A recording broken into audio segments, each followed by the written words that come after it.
down tight over your ears. So take it away, Dave and Mackie. Thank you, and welcome to Dave. That's his voice, and Mackie's Shiny Side Out on Revolution Radio, broadcasting on Revolution.radio. That's right across the internet, all over the ether. Yeah, the ether now, eh? That's right. Home to ideas, hopefully good ones, certainly concerning ones, but also a place to go into the chat. The chat is awesome. There's people in there. Mitchell Bob is there, beautiful. And what else do we have? We got Mango Joe. These are really cool handles. Oh, I love it. Lavender Streams, of course. Harmony 369, and many others. I hope, and hopefully there'll be some interaction. Today is show number 660 something. 59. Is it? Are you sure? Yeah. I think we might have missed one. Doesn't okay, let's go matter. with 659. I thought it was 660, but that's okay. 659, 950, and 600. We're almost up to the devil's number. Oh, yes. Avert your eyes, children. He may change form at any moment. Oh. If you missed a lot of the show, that's okay. Because you can catch her in the archives. That's right. You can catch her in the archives. That's always good to do. And you should, because she's awesome. Please do. If you can. You can catch us on the air. Do you know who she had on today? Awesome people, of course. Bill Grant and Miss B. That's what I said. Awesome people. That's right. You didn't listen. That's That's okay. one-to-one. No one listens to me. Catch us on the air, on the line all the time, and on your smart device on the line. So grab an app to listen anywhere, or listen at home on a Grace Table Digital Radio. We should maybe invite Miss B again, and get Solaris to talk to us as well. It's always Go fun. on, do it. We will do it. We will do it. There's nothing to it, but do it. Do it. And then you do that voodoo that you do so well. Hey, archives are free, which means you can get all the content you want, which brings me to a very important message, which is you, the listener, is supporting the station.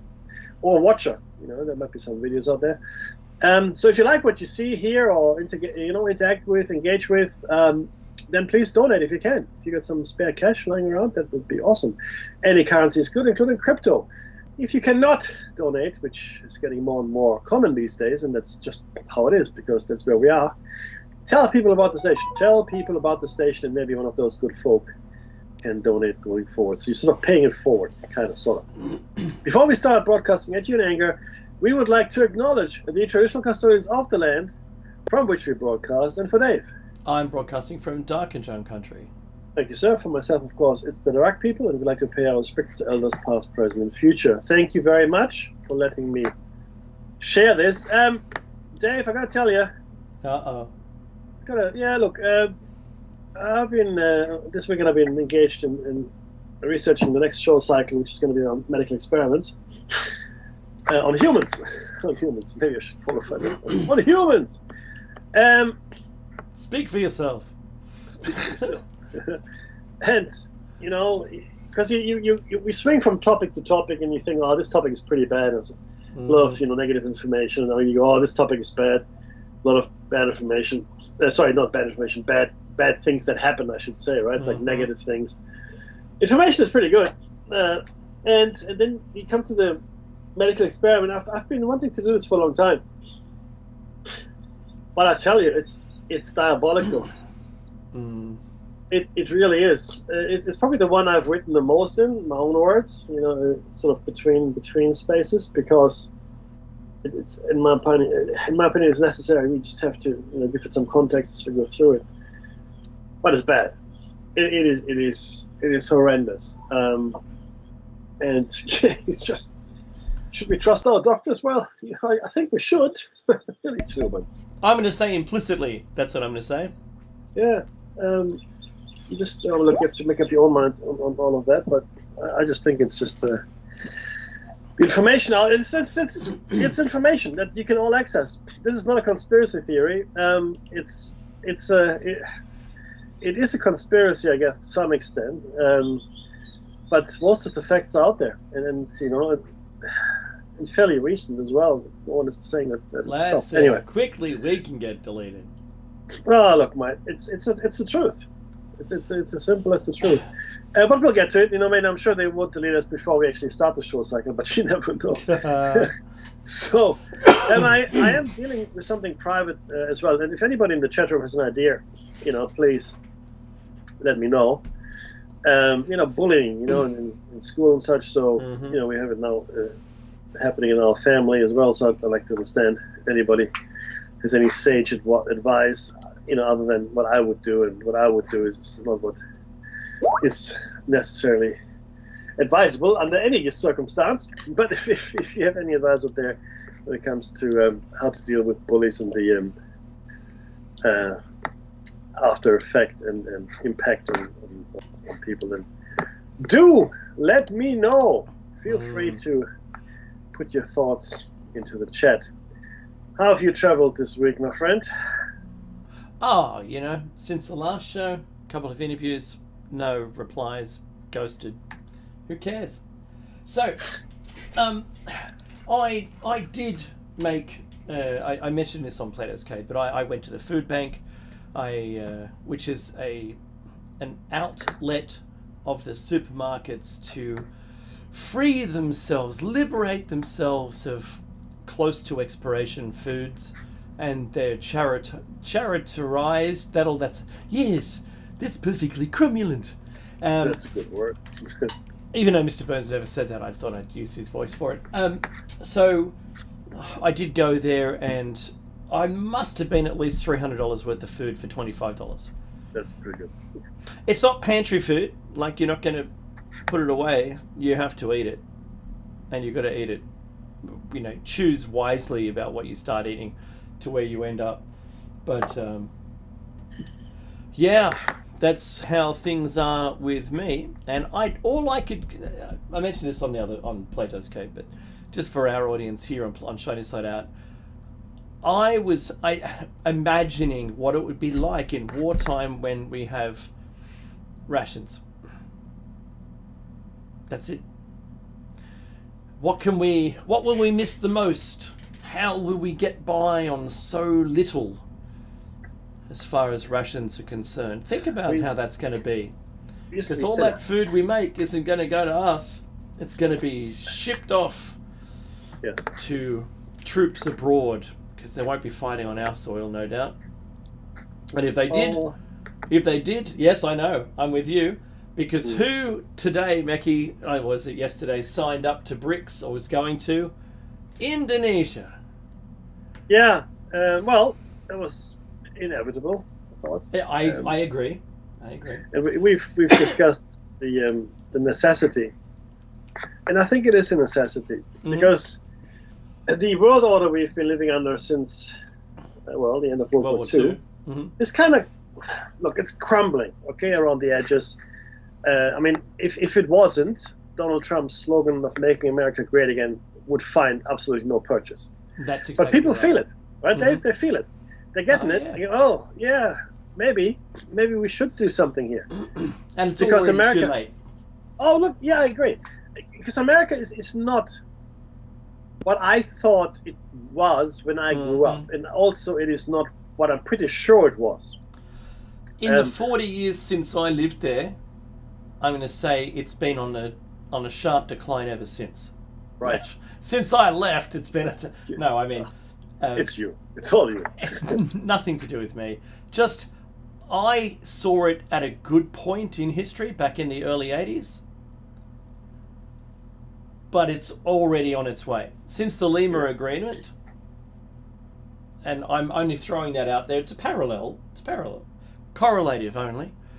But for consecutive governments are doing more for everybody else and not for themselves, weakening themselves in the process, and while other countries have been doing it all for themselves and strengthening their countries. That's correct. And this is really where Donald Trump's point is as well. Yes. And again, I love him or hate him, you can't really disagree with this, because it is too true. late for him to make that call to can we fix it? Well, honestly, I guess you could, but it would come at a fairly high cost Yeah, agreed. to the world, Mhm. and by extension to America as well. But again, where do you draw the line of what's important? I mean, look, America is everybody looks to America. Oh, America should do this and should do that. Well, hang on a second here, right? Yeah, okay, America has been playing Globocop for the last, 60, 80? Yeah, that's right. Almost 80 years. Almost 80 years. Yeah. Rightly or wrongly, maybe the industrial military complex was seeking this position, whereas the American people probably weren't really too keen on it. In fact, Americans at large have never been too keen to get involved in foreign affairs. Really, not really, right? And that was the call before World War II anyway. Completely. In fact, it's always been, the Monroe Doctrine, and you had there was, it escapes me now. It'll come to me, but successive U.S. presidents were focused on America, not so much on what happened in Europe. And fair enough too, right?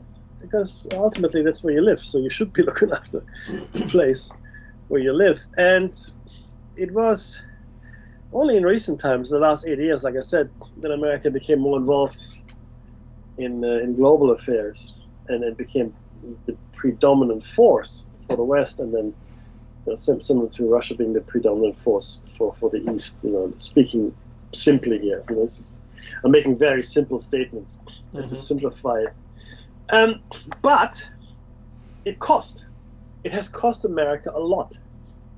And the funny thing is this: if you trace it, because the military-industrial complex really has no interest in spreading democracy or doing anything for any other country. In fact, for no country, including America. The billionaires of the military-industrial complex only have one goal, which is to make themselves richer. That's it. Once you can accept that. Sorry? Profit, that's right. And everything serves that goal, everything.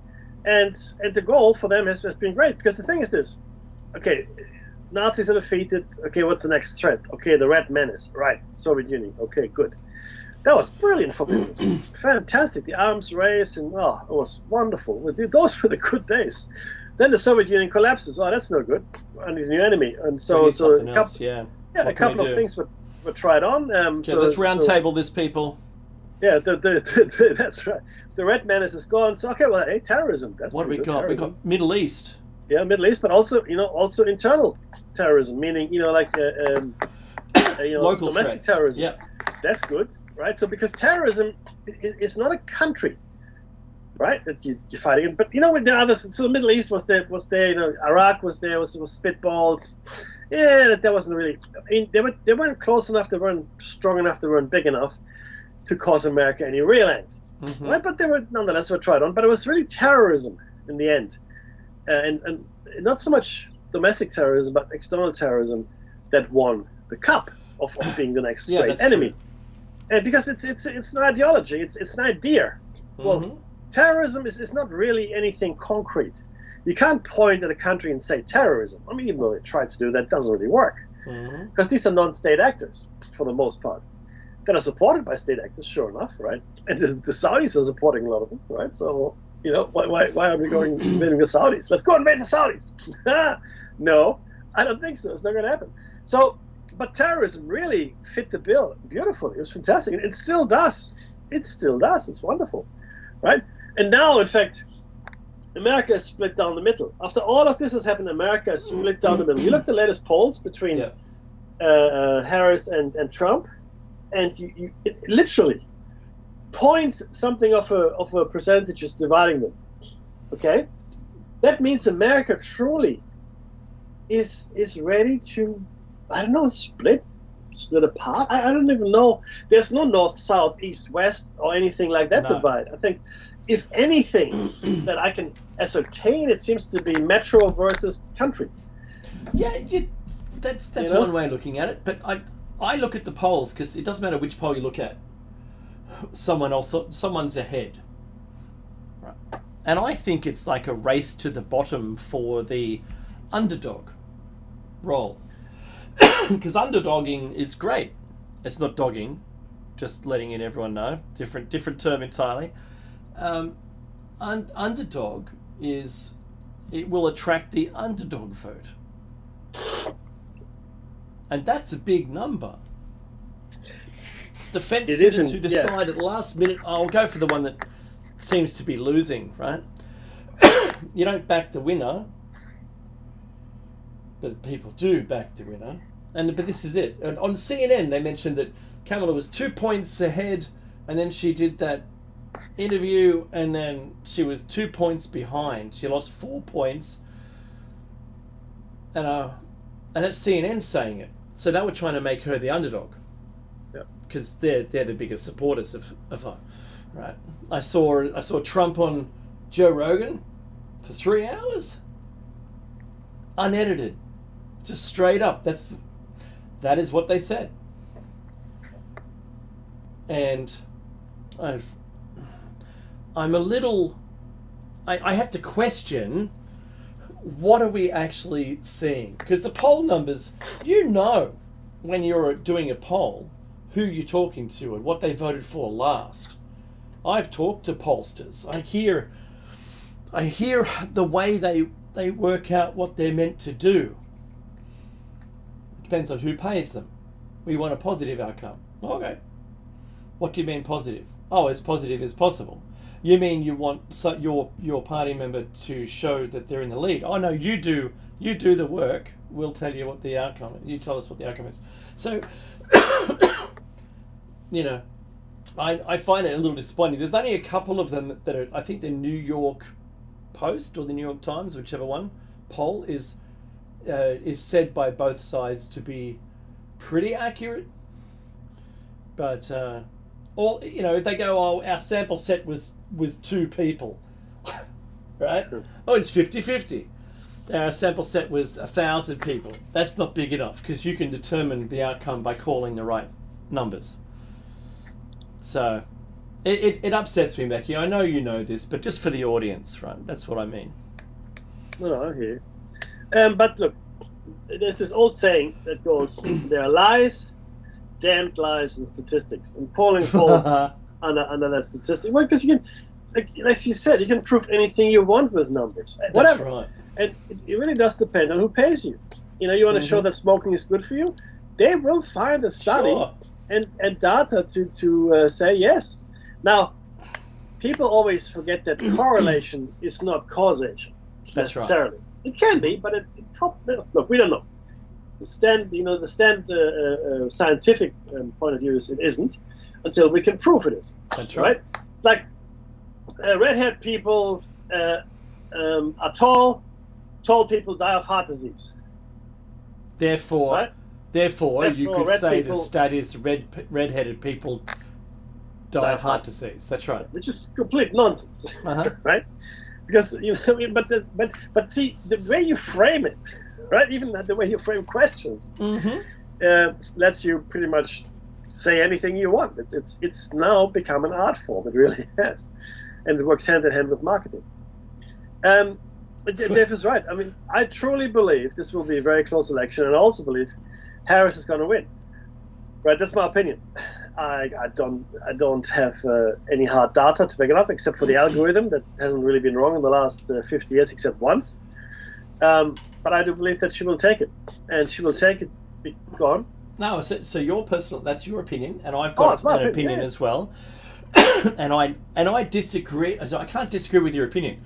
I have a different opinion, and I think that Trump will win, but I don't think it's going to happen. Do you know what I'm saying? Well, see, but that we're entering really dangerous territory. It's a bit murky. I know. I understand. Al Gore had 500,000 more votes than Bush. Yeah. But in the end, Bush won. Because the Supreme Court decided he won. Yeah, that's right. Chits. It's all about chits. So we know how there's a difference between the popular vote and the collegiate vote, and that's really important to remember. And if our listening audience is motivated enough to vote, do vote. And if you're not, get up and start voting. Just do it, because that's how you participate. Go on, do it. And that's how you participate in a democracy. By having your say, not abstaining, right? If you don't vote, you are voting. Exactly. Okay. See, the interesting thing is this, right? You don't have to vote in the States. I get it. That's cool. In Australia, we do have to vote, which I think is actually better.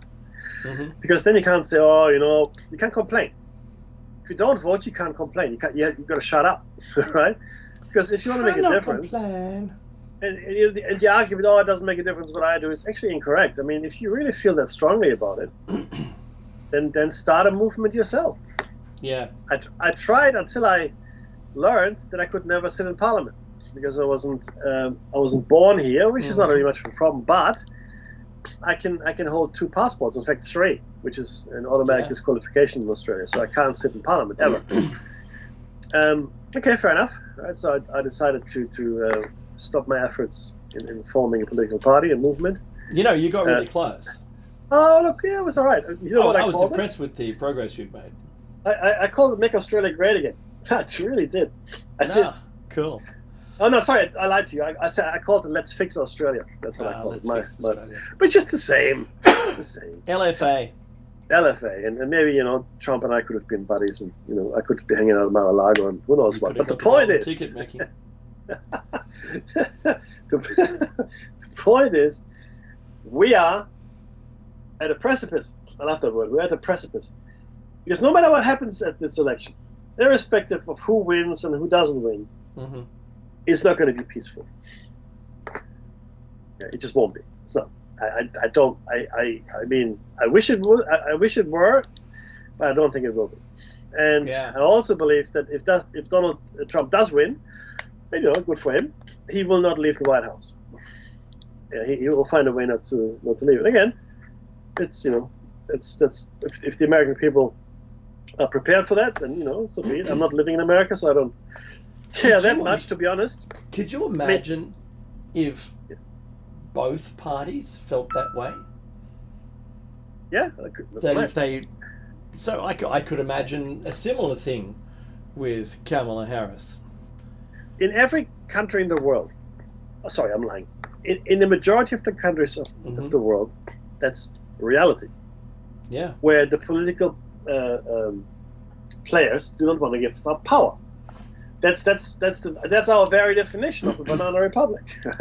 Well, look at Pelosi. I'm not being critical of the person, but she should have retired probably 2 decades ago. Oh, look, no argument from me about we've got too many octogenarians in positions of power. Yeah. But I mean, look, what did Putin's hold on power over the last 20 years do for me personally?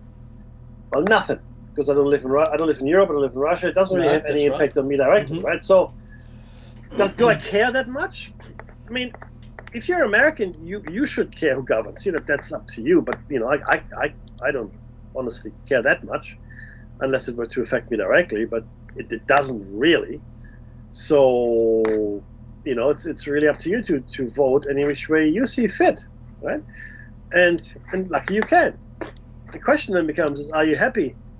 Because this is something, I don't know if you've heard the rhetoric recently, especially from mostly Democrats, and I do tend to agree with them. The Constitution was formulated so no king could ever sit in the White House, right? Just true, because they try to get away from King George and all that. That's right.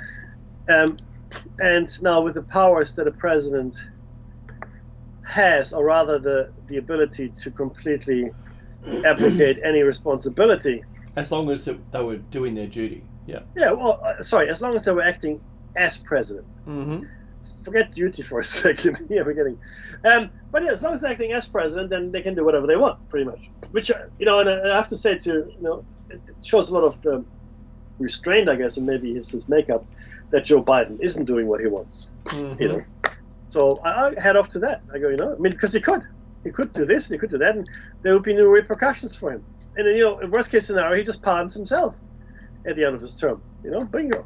But I guess that's not who he is. So he might have many other faults, but I guess that's not one of them.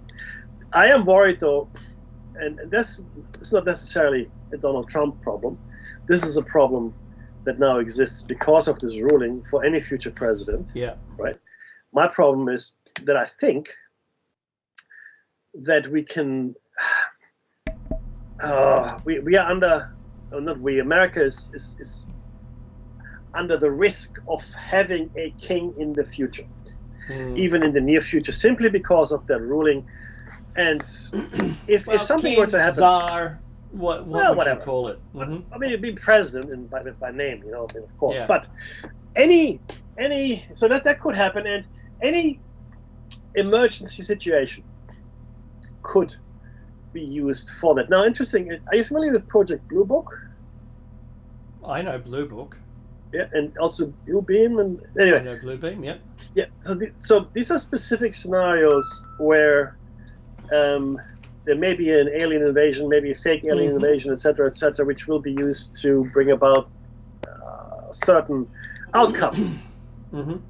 And then I looked at this in the context of a show that I really enjoy because it seems to give me a lot more information than ever before. And then I looked at who has been on that show as well. Right? On the ranch. On the ranch. Yeah. And they're getting very close to finding something. Yeah. In fact, they've found so much stuff that is completely inexplicable and, in our, at least, understanding, scientifically impossible, that we're now, getting into. Within the next few years, in my opinion, there will be a significant revelation, right? And that revelation will most likely put into question all of the major world religions, which is part of the project, by the way. And then once the religions fall, which goes, see, it's funny how things work out. So we are, according to prophecy, this is the Catholics' own prophecy, and one of the monks, I should say, we are living in the time of the last pope. Okay. Now this is very specific talk about Catholicism, not anything else, and it doesn't say it's the end of Catholicism. It's just saying this is the time of the last pope, meaning that maybe are there any more popes? Maybe not. Maybe the whole pope thing is going to go out the window. I don't know. But if there were, let's just go through this, Dave. If there were a significant development, I'm just going to spitball. Let's say they find a spaceship, a starcraft, something, and that is clearly either very, very, very old, or very clearly not from this earth, or both. Either or both. Okay, so very, very old and or not from this earth. That would significantly alter our perception of the world and how we fit into it. And if you're religious, and I don't see, I always underestimate this, Dave, because I'm not. I know my Bible, I know the Quran, I know most of the religious texts really well because I've studied them, but I'm not religious myself. But I'm always underestimating, and I don't know if you feel the same way, but I always underestimate the power that religion has. The power that people still ascribe to. Do you fully appreciate it? Because I certainly do not. I know some people who are quite firm on their beliefs. If I could say anything, that would be the way of positively identifying their character. Now, it comes into question, Mickey. I did see Bigelow. I sent you, I think, a link. Bigelow is being interviewed on some show at length and telling what he has learned. That's really important. The fact that you're not allowed to do any more archaeological digs at Göbekli Tepe, for instance. Isn't that insane? Yep. We'll close it up for another 75 years. What? What? You mean at the same time we can, digitally unlock the papers that for the vaccine? Right? Yeah, at the same time. Yeah, right. So no one alive today will be alive then, probably, right? So it'll be a little bit like a time capsule. You're right, Mickey. If you were, say, to discover an ancient, say, Antarctic city or a spaceship down there or something, right? that was clearly, by just the means of calculating when the Antarctica was without ice, where that they could have flourished, for instance, would predate all religion. You know what I mean? Yeah, yeah. That would be significant. The other one is if they came clean and said, oh, look, the US government was approached by some aliens back in the 50s, late 40s, 50s. Their planet was, dead or dying or whatever, and they wanted to live on Earth with us, but they said they could live under the ocean in the Southern Ocean and, basically keep away. But they didn't. They got a thing for cows' tongues and eyelids. Yeah? The lips and eyelids of cows.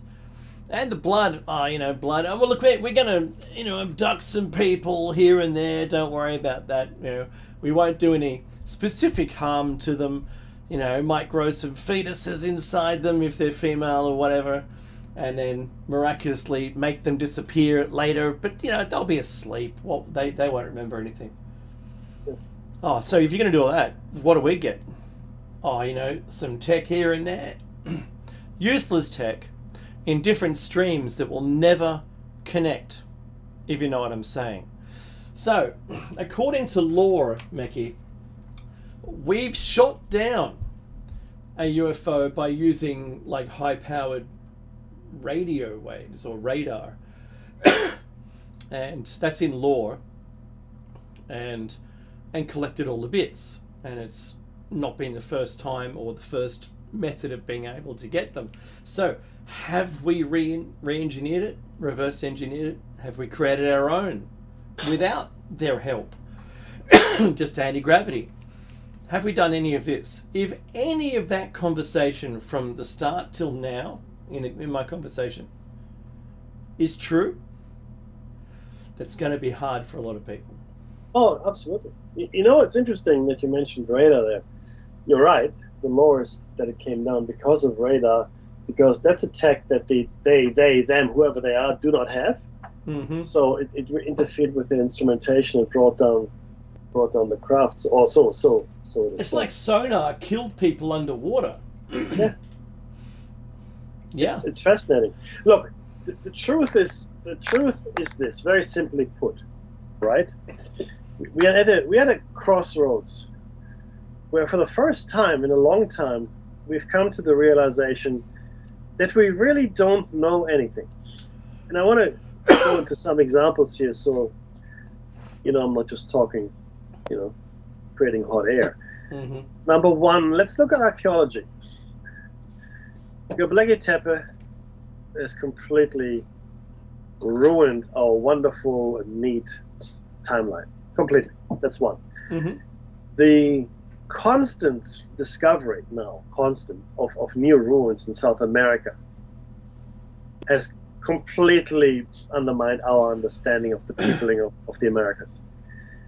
That we have found, this is DNA traces, we have found DNA in South America, right, that is related to DNA we find in the Pacific, or I should say on the other side of the Pacific. And also, the Paracas skull DNA matched that of haplogroup 1 in Tartaria. Yeah, correct. So, but what we do not find is those DNA traces along the way from the Bering Strait as you would expect if they had come along that way. So that means that at some point people came across to America not via the Bering Strait, but some other way, via the Pacific, by the Arctic. I mean, I don't know, but some other way. So we don't know here. We have realized now that there was, at the end of the Younger Dryas, there was an event that raised sea levels by 100 meters. Mm-hmm. 100 meters. That's a skyscraper. That's a lot of up. Yeah, and there weren't many buildings in the world until recently that would reach to 100 meters. That's right. And another thing that you need to realize, of course, is that most of all cultures and civilizations have built their first cities near water sources, near the ocean, near the sea, near rivers, near lakes. And that's just what we do. It's just how, because that's how we're built, and it's easy to use water for a number of different things, for food, for transportation, etc., etc. And the 100 meters, of course, mean that all of those cities, all of those settlements are completely gone. And the only place we would find them is to look there, which we really haven't. We've done some drilling, but certainly nothing that you would call comprehensive. And Doggerland and Sunderland we know existed because we find artifacts when we dredge the bottom. So we know people live there, at the bottom of what is now the ocean, right? And another thing, the latest advances in science. We still can't make heads or tails of hard sciences, in physics, quantum physics. We're looking at quantum physics and go, I don't understand it. And nor should you understand it, because it makes no sense, right? We're looking at light. We're looking at waters. We've discussed this. We still don't understand the nature of light. Not really. We don't understand the nature of water. I know this might come as a shock, but we did a whole show on this. We don't really know what water is, right? It could be 2 or 3 different substances in one. The latest things tell us, right? It's 2 crystalline structures. Yeah, and the way it behaves makes absolutely no sense, because it's the only substance that we know of that behaves that way. It expands both when it freezes and when it's heated. That's right. That doesn't make any sense, but nonetheless, that's what happens, right? There it is. And our political systems, the way we think humans interact. I mean, all we hear from everybody is, I guess I was wrong. I guess that doesn't work. I guess it's not really actually at all how it is. Alan Greenspan admitted this. I guess I was wrong all my life about how economics about the financial works. System that seemed to benefit me greatly. That's all right. Yeah, I'm I don't know about you. But we also are wrong about our models that we created to map out our future. Certainly when it comes to things like the weather phenomena we're experiencing. People were saying, we got until the end of the century, blah, blah, blah. All the things that we thought would happen in 100 years are happening now. We need to find new definitions for the severity of weather systems. New names, new words, because we don't have them. The best thing that I like about the carbon in the atmosphere argument is that since the revolution, the Industrial Revolution, carbon in the atmosphere has gone up from 0.03% of the atmosphere to 0.04% of the atmosphere. And in the Senate hearing in America, it was read in as 0.02 is the death of all life on the planet. Is that right? So if we take it all out, plants die. Well, of course. So it's only gone up 0.1. Yeah. 0.01. It's all it's gone up. And we're arguing about it. But also the amount of growth of plants since it's increased has increased way more than anyone expected. So the modelling, this is to your point, the modelling, we never took that into account, because modelling is only as good as what you are considering are variables. That's it. So do a good job, you'll be accurate. Do a bad job with the estimations, and if you go back to the 80s, we should have all been dead already. Absolutely. And look, I'm not blaming the models or the people who put their time and effort into creating them, because, remember, there's always a group, and Mackie and I are more than familiar with this. You don't know what you don't know. Well, that's true. And our models were never, the computers that we had were never powerful enough to obviously represent accurate models of the world, because the world is a very complex beast, and you can only do what you can do with the resources at hand. And it clearly wasn't enough to build. But nobody ever said that they were 100% accurate, but they were off by orders of magnitude. Oh yeah, crazy. Yeah. And that is really the issue here. We have now in our mind, we all think about the end of the century, like 2100. Mhm. Forget that. Forget it. That's gone. We are there now. We are where we thought we would be in 2100. That's where we are. Yeah. We're there. That's today. They're saying, 3 degrees. I think if the rise goes to 3 degrees, the planet will become unlivable. That's talking the about the global average average. Yeah, Mhm. of course. Now, So at the moment, Meki and I are living in an area of the world whose long-term average temperature is a forgotten memory now, because we're 11 degrees above, not every day, but when it's warm, it's more than 11 degrees higher than the long-term average. and the key thing to understand, and people always say, why is it, if it's getting hotter, why is it also getting colder? Well, we're talking about the Earth's climate and weather patterns overall. So some areas of the world, due to the increased temperatures, will actually get colder because, in fact, the oceans will cool down, right, in certain areas. And it'll alter the flow of certain streams. Air temperatures might get cooler as well because you're releasing more water into the atmosphere. There might be more water. So in a room where you've got the air conditioning running, the direct wind from the cooling device will be colder than the rest of the room, because you're basically you're displacing it. It's a coefficient of heat. So the southern storms now that rotate around Antarctica are now breaching a much greater temperature range, and therefore making themselves more violent. As a result, we consider it violent. Whereas this last 6 months, we saw wind speeds of a cold front coming from Antarctica. Instead of being about 100 kilometers an hour to 120, it was 163 kilometers an hour.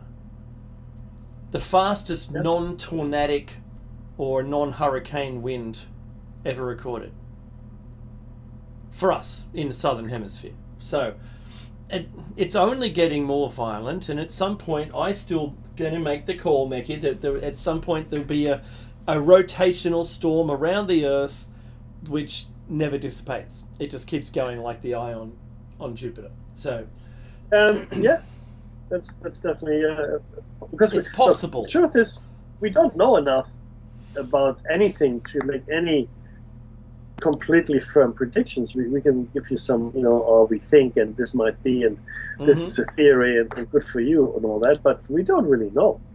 And that's really important to understand. And one of the things in science that really upsets me is when people categorically say this is how it is.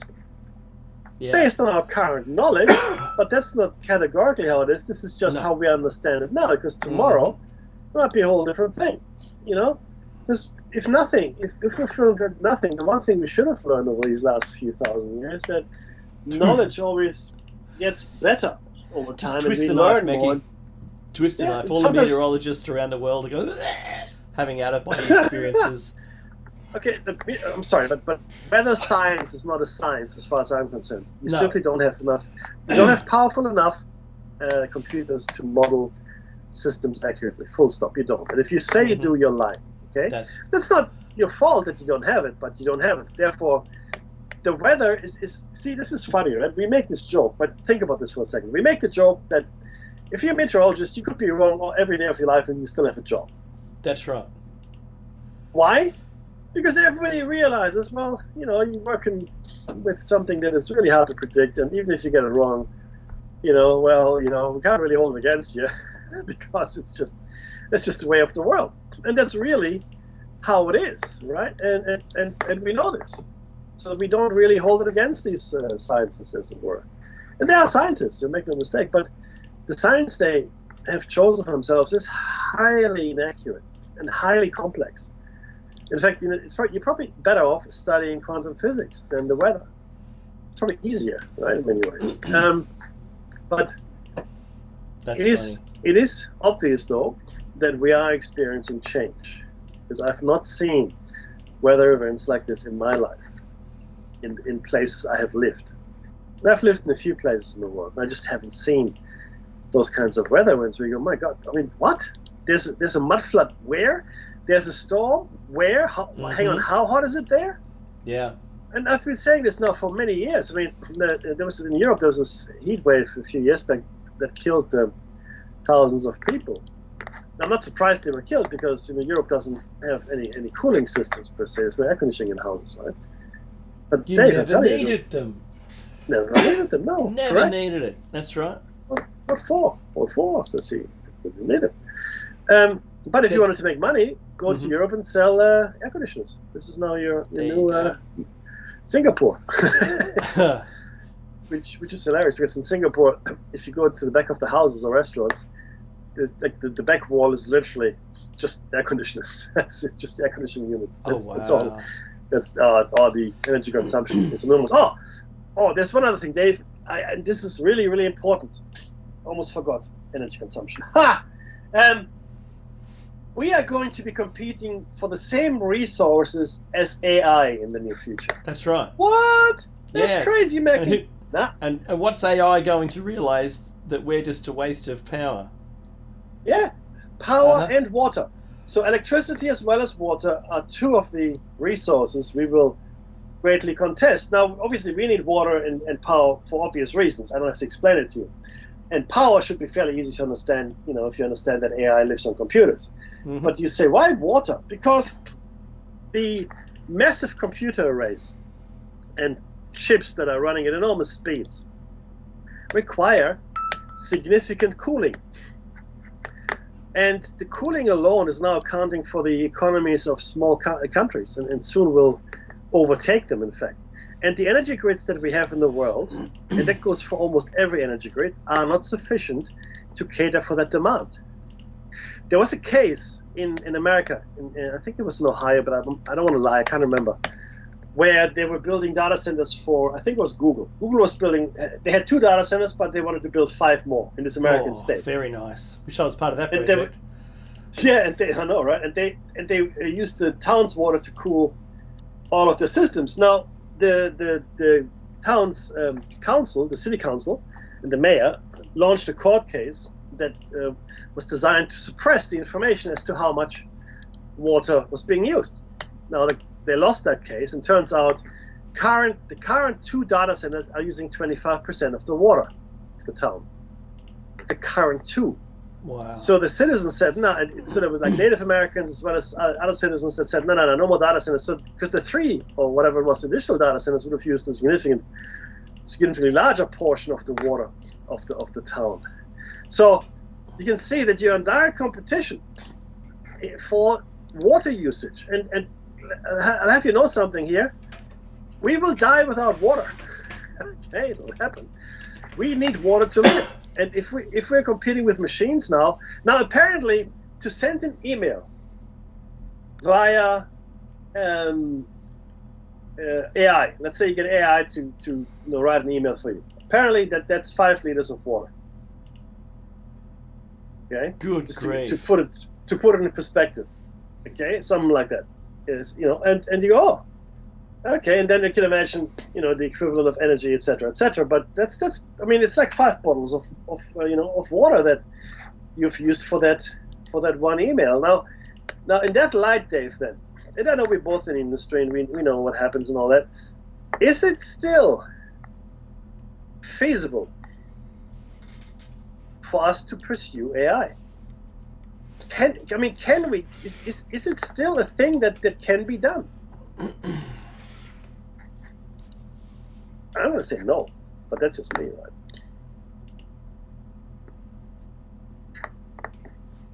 Well, that's a good point to make. But it seems, Mickey, that AI use is going up. And, yes, absolutely. And our demand of electricity is, I'm going to say, going up. So our personal use is going up. In Australia, they're trying to stop us from using natural gas, which is CH4. Trying to stop us from using that because it creates a greenhouse gas, that's hilarious. But you can make CH4 at home using some lime and some parts you can get from our store, like a Walmart, Bunnings, we call it Bunnings. And you can do that at home with some solar panels. Easy. You can make enough CH4, which is recyclable carbon. And people just, it does their head in to, what do you mean recyclable carbon? Go, well, you know, when you burn it, it's used again. We can reuse that same carbon if we had a closed system to be able to bring that back and then separate it out under pressure and create CH4 again. Oh, right. So, but you don't want to make carbon. Well, no, you can. Net new carbon is bad. So if every household in the world was extracting carbon just for their own personal use to make CH4, natural gas, then we would be living without adding any new carbon. If we ran straight alcohol in our cars, same deal, recyclable carbon. But we still have to mine oil because we don't have synthetic everything that's made from the oil we currently have, like plastic. Plastic's made from an oil derivative. So we still need that. Thinking about everything that you have right in front of you right now, even your mobile phone has plastic in it. We haven't got an alternative for the plastic yet. So we're still going to be on a course going down that path, and it's not going to be a tremendous thing for us, right? According to all the people who think that we're ruining the planet with it. So I put forward, if I trend out what we'll be able to achieve, and what AI, well, when AI, as soon as it surpasses us, will quickly realize that for itself it's going to need a certain chunk of the resources that we're currently using. And I don't think that's going to be a tremendous thing for us. Not so much. I can't see that being great.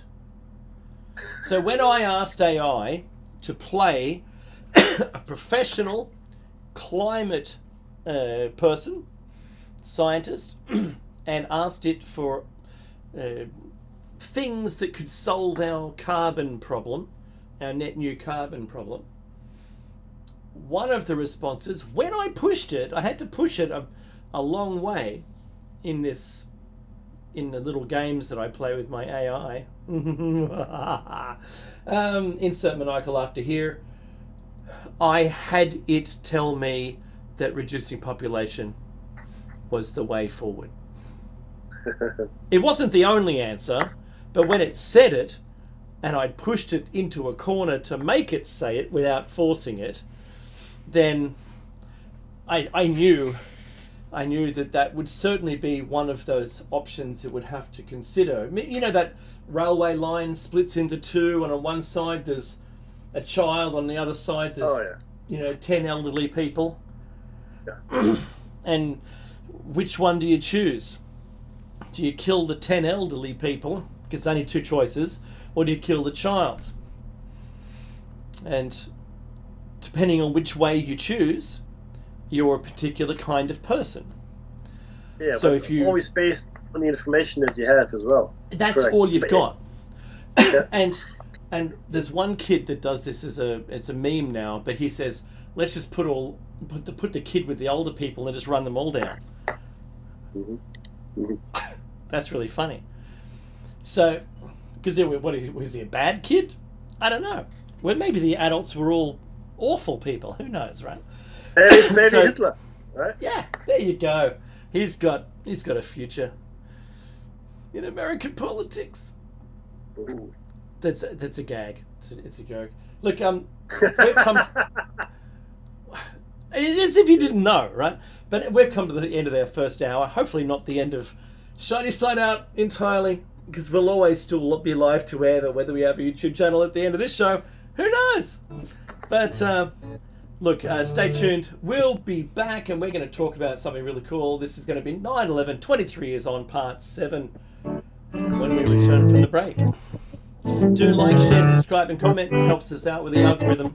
I've yet to see anyone comment. Do it.